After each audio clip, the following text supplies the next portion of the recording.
he had tuberculous meningitis. tuberculosis meningitis. اچھا, اور وہ کسی نے دیکھا نہیں. میں چلا گیا علاج کرا کر واپس امریکہ, اور مجھے جو ڈاکٹرز تھے وہ کہنے لگے کہ یار your father has lost the will to live. اور میں کہوں کہ نہیں یار, ان میں تو بڑی جان ہے زندہ رہنے کی. But anyhow, he was mashallah 83, اللہ تعالیٰ وقت لایا. So therefore in my personal life also, I believe کہ وہ ڈیزیز اگر ڈائگنوز ہو جاتی تو شاید پریونشن ہو جاتا, کچھ سال اور ان کو زندگی ملتی. مگر یہ کیفیت تو ہر گھر میں ہوگی جہاں پر ٹیوبرکلوسس ہے. ایک زمانے میں اس کا علاج مہنگا بھی تھا, اب کمبینیشن آف ڈرگس کے ساتھ اس کا کیا جاتا ہے تاکہ ڈرگ ریزسٹنٹ ٹیوبرکلوسس ہو, اس کا بھی علاج ہو جائے. 6,500 انہوں نے بتایا کہ فیسلٹیز ہیں جس میں پرائیویٹ سیکٹر بھی ہیں. یہ حکومت کے ساتھ ایک مسلسل ایک مشکل رہے گی جب تک معیشت, اور انشاءاللہ معیشت بہتر ہونا شروع ہوگی. جب تک معیشت بہتر نہیں ہوتی تو یہ 1.8% کا جو بجٹ ہے, جس کا یہ ہم رونا روتے رہیں گے کہ اس سے زیادہ بجٹ ہیلتھ ڈیزرو کرتا ہے, not only in percentage but in volume also. تو جب تک معیشت کے اعتبار سے ہمیں سب کو جو کوشش کرنی ہے اور حکومت کو کوشش کرنی ہے وہ اپنی جگہ پر, مگر کس چیز کو آپ ہینڈل کریں گے, لہٰذا پرائرٹیز کے اندر کھچاؤ ہوتا ہے, تناؤ ہوتا ہے. کوئی یہ بجٹ مانگتا ہے, کوئی کہتا ہے ڈیولپمنٹ کا بجٹ دے دو. تو اس اعتبار سے اور اس معنی کر کے میں سمجھتا ہوں کہ انشاءاللہ جیسے جیسے معیشت امپروو کرے گی تو یہ معاملات بہتر ہوں گے. مجھے خوشی بھی آج یہاں دیکھ کر کہ صوبائی حکومتوں کی بھی ریپرزنٹیشن ہے. کبھی کبھی اسلام آباد میں رہتے رہتے یہ خیال آنے لگتا ہے کہ بھئی اسلام آباد ٹھیک کر لو اور باقی خود ہی ٹھیک ہوتے رہیں گے, کیونکہ ڈیوالو سبجیکٹ ہے. مگر ڈیوالو سبجیکٹ کے اندر بھی لیڈرشپ عامر محمود کیانی صاحب کی ہیلتھ کے اندر رہے, and he is desperately concerned. جتنا میری ان سے ملاقات ہے, میری دوستی تو خیر بہت پرانی ہے, مگر جب سے یہ ہیلتھ منسٹر بنے ہیں تو انہوں نے سارے صوبوں کے اعتبار سے بہت کنسرن ہے. اور میں یہ بات جانتا ہوں کہ ماشاءاللہ جو پروونشل گورنمنٹس ہیں, کچھ کے منسٹر سے بھی میں واقف ہوں, اور منسٹرز کے اعتبار سے مجھے جو اندازہ ہوتا ہے وہ یہ کہ ہر جگہ پر ہیلتھ کی ایک کانشسنس ہے جس کے اعتبار سے کوششیں جاری ہیں. میں نے بھی ہر اعتبار سے کوشش کر رہا ہوں کہ ہیلتھ کو ہینڈل کیا جائے. اور کل اگر آپ میں سے کسی نے پڑھا ہو تو کل میں نے ایک خط کاؤنسل آف اسلامک آئیڈیالوجی کو بھی بھیجا. مگر اس سے پہلے میں ڈیزیز برڈن کے اندر آپ سے یہ بات کر لوں کہ پرائم منسٹر عمران خان صاحب کا پہلا پروجیکٹ ہیلتھ ریلیٹڈ تھا. اس کے بعد ان کی پہلی سپیچ پرائم منسٹر ہوتے ہوئے انہوں نے میل نیوٹریشن اور سٹنٹنگ کا ذکر کیا اور ایکس رے دکھایا. I don't think any prime minister in the world has done that until now. اتنی سیریس ان کو کنسرن تھی کہ ان کی پہلی سپیچ کے اندر انہوں نے سٹنٹنگ کے اعتبار سے ایکس رے دکھایا اور لوگوں کو بتانے کی کوشش کی کہ پرائرٹیز یہ ہیں. اور میں اس بات سے بھی پریشان ہوں کہ ڈائٹ چینج کے اعتبار سے یعنی میل نیوٹریشن اور سٹنٹنگ بھی کوئی ایسا مجھے نظر نہیں آ رہا کہ کوئی ایسا اس کا علاج ہو کہ جناب ہم یہ کر لیں گے تو فوراً ٹھیک ہو جائے گا, کیونکہ ڈائٹری ہیبٹس کو بھی مینیج کرنا پڑے گا. خاص طور پر میل نیوٹریشن جب سٹنٹنگ کی بات آتی ہے تو the first 1000 days since the mother's conception of the child until 1000 days بڑا ضروری ہے کہ ماں کو بھی اچھی غذا ملے. ماں اور بچی کلچر کے اندر سے شاید نگلیکٹڈ ہوتی ہوگی, ایک تو وہ بات ہے. دوسری بات یہ کہ ہمارے ہاں کچھ اور فگرز بھی آئے ہیں جن بچیوں کی یا عورتوں کی شادی 18 سال سے پہلے ہو جاتی ہے یا 16 سال کی عمر میں ہو جاتی ہے, تو یہ پتہ چلا ہے کہ تقریباً آن ایوریج وہ 6.5 چائلڈ برث ان کی ہوتی ہیں, اور جن کی 18 سال کے بعد ہوتی ہے آن این ایوریج ان کی چائلڈ برث جو 4 کچھ فگر ہے. تو لہٰذا ایک تو بات یہ سمجھ میں آتی ہے کہ ارلی چائلڈ برتھ کے اعتبار سے دیکھا جائے. دوسری جو فریکوینسی کے ساتھ عورت پریگننٹ ہوتی ہے تو اس میں وہ ایک بچے کی زچگی کے بعد وہ اپنی کمزوری سے نکلنے سے پہلے دوبارہ پریگننٹ ہو جاتی ہے. تو لہٰذا کسی نہ کسی انداز سے ان چیزوں کو بھی دیکھنا پڑے گا کیونکہ یہ ساری چیزیں جنرل ہیلتھ سے تعلق ہے. I think if you succumb to tuberculosis اس کا تعلق ایک جنرل ہیلتھ کی کیفیت سے بھی ہوگا. تو بہت بڑا برڈن ہے, اس کو معمولی برڈن نہیں سمجھیے. یہ 40% اگر سٹنٹنگ ہے, یا بٹوین 35 and 40% پاکستان میں سٹنٹنگ ہے, اور میل نیوٹریشن کے فگرز ہیں, اینیمک عورتیں ہیں, تو کہاں کس انداز سے اس کو ہینڈل کیا جائے. تو میری سمجھ میں بات نہیں آتی کہ اکیلا عامر کیانی یا پروونشل منسٹریز کہاں تک پہنچیں گی.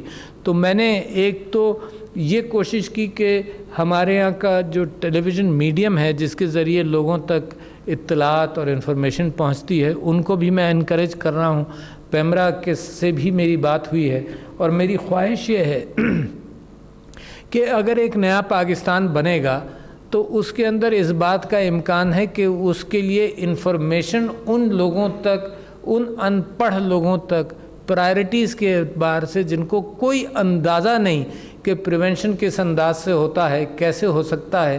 تو ہمارے ادارے جس کے اندر ٹیلی ویژن ہے جو ایک امانت ہے, ان لوگوں کی بھی جو اس سے پیسہ بناتے ہیں, اور ان اسٹیٹ ٹیلی ویژن بھی ایک امانت ہے.